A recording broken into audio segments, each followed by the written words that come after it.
Because I am a ridiculous dreamer. Letting him take control has probably been the biggest challenge of my life.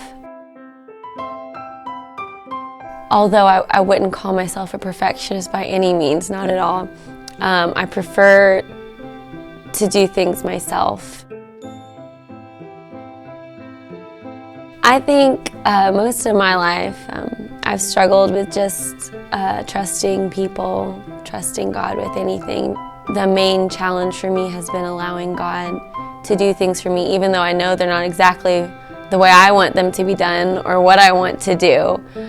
So I have all these things that I plan on, all these things that I want to do, all these hopes and aspirations, but ultimately the biggest thing we aspire for, the biggest thing that we want is the will of God and His perfect plan. You have to let a lot of yourself go, a lot of your hopes and dreams and desires, and that's hard for us to do.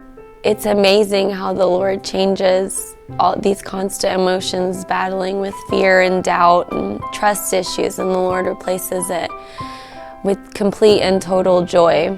You have to seek after Him with all of your heart. It's like running a race. You can't run a race with weights on your back. You can't get to the finish line if you're bogged down with all these other things. You have to let go of that doubt and fear and hopelessness.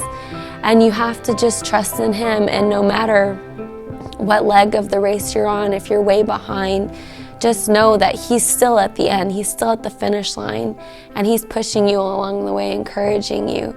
When you have His perfect peace, when you have the Holy Ghost, it is impossible not to feel joy at every moment of every day, because He's replenishing you constantly, and He's replacing all your doubt and fear and trust issues with just joy.